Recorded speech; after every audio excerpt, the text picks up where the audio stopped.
It started with a giggle. Soft at first, like someone trying not to laugh out loud. You'd hear it in a classroom with kids bent over their desks, and then again in a courtyard where a few girls were playing.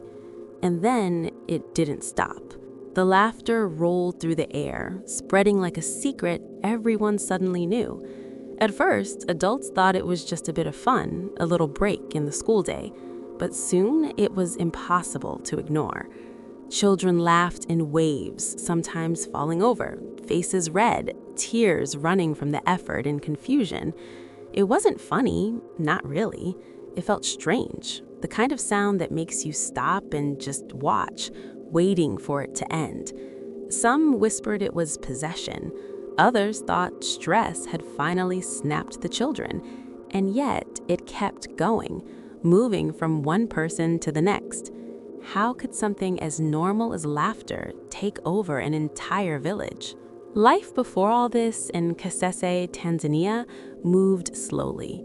Mornings started with kids carrying water from the well, balancing clay pots on their heads, careful not to spill a drop. Women swept dusty paths, called greetings to neighbors, cooked over small charcoal stoves, smoke curling up into the sky. Schools were simple, open to the sun, with chalk dust on blackboards and benches worn smooth from generations of students.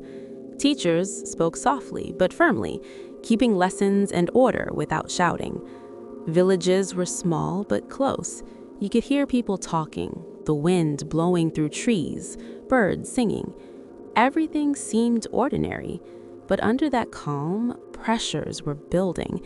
The expectations on students, the stress families felt in a country adjusting to independence. Even in this quiet place, tension was simmering, ready to show itself. The first person anyone remembers was a teenage girl. For our story, let's call her Anna. She was sitting quietly in a classroom that smelled faintly of chalk and sun-warmed wood.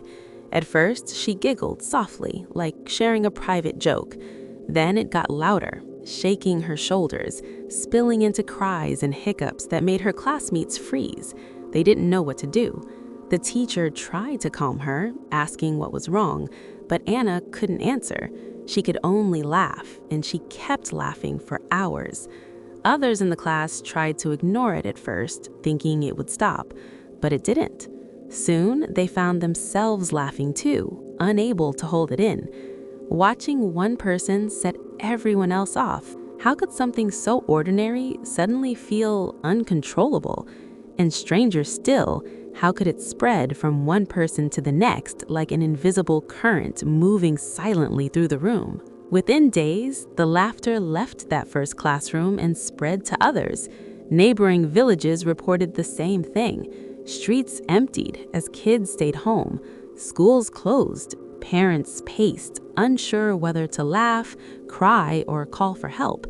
Life carried on, but it was mixed with chaos. Markets ran under the sun, but giggles followed everyone like a shadow.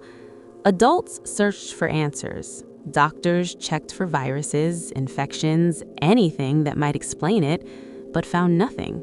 No fever, no rash, no illness anyone could identify.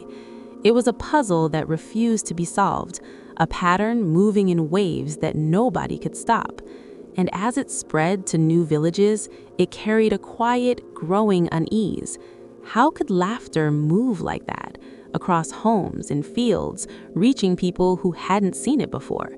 It was ordinary and strange all at once. After a while, doctors and researchers started thinking beyond germs. They talked about something called mass psychogenic illness. Basically, it means stress, fear, and social pressure can sometimes make a group of people show real physical reactions.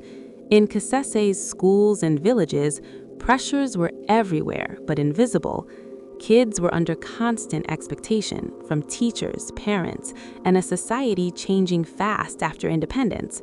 Every test, every rule added a small weight. Laughter might have been a release, a way for anxiety to spill out. But it wasn't just nervousness. It spread from person to person in ways even experienced doctors couldn't explain. Experts debated what might help, while parents watched helplessly as their children convulsed with giggles that seemed unstoppable. Isolation helped in some cases, but often it just moved the problem somewhere else. Even the smartest minds couldn't stop it. You could see it on their faces, the frustration, the tension of people trying to control something that wouldn't obey.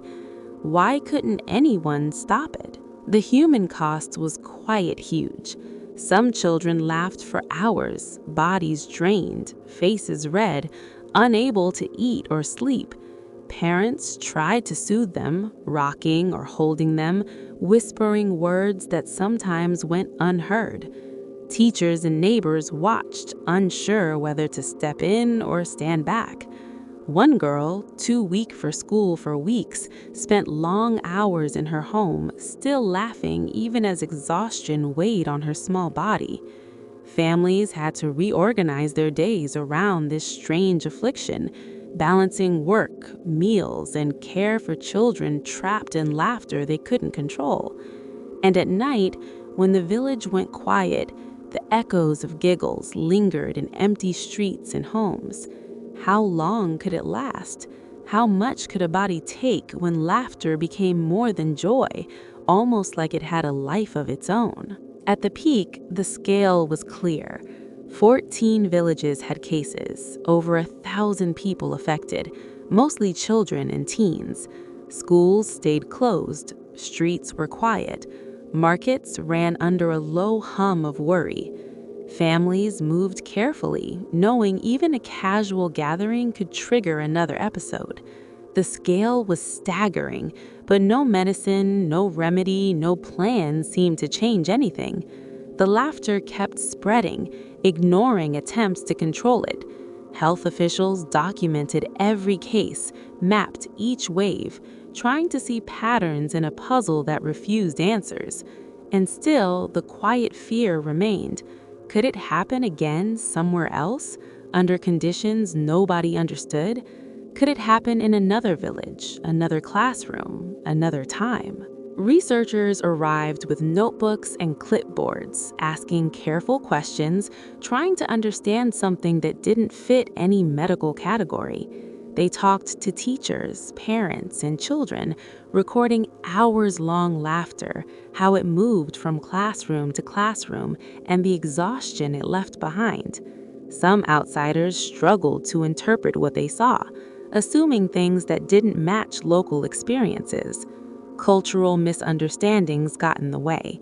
The media abroad reported sensational versions, calling it bizarre or unexplainable.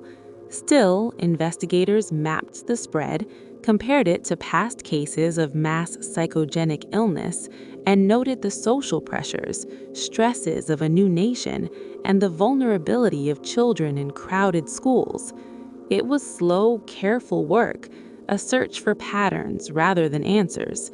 And still, the question remained, was this unique to these villages, or could the same pressures trigger it anywhere? Gradually, the epidemic faded. Classrooms reopened, children returned to lessons, streets filled again with ordinary sounds of life. The laughter didn't stop all at once. It faded slowly, sometimes coming back briefly, each time less intense, less frequent.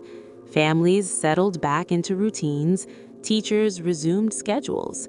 Life went on almost as if nothing had happened. No single intervention ended it, no medicine, no decree. It was like time itself carried it away. And yet, in those quiet moments, you might wonder why it stopped.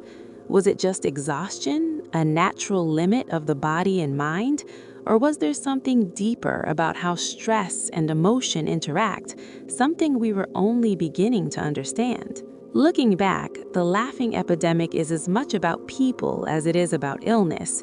It shows how emotions ripple through a community, how stress and expectation create real, visible effects, and how groups respond to uncertainty in ways we often don't predict. The children, parents, teachers, they all lived through something extraordinary without fully understanding it. And maybe that's the point. We notice patterns after the fact, see how behavior can influence health, and connect it to what we face today. Stress, collective reactions, moments when emotion spreads faster than reason. The laughing epidemic may be over, but the echoes of human emotion, how it spreads, how it heals, how it binds us, remain. Could we recognize it today?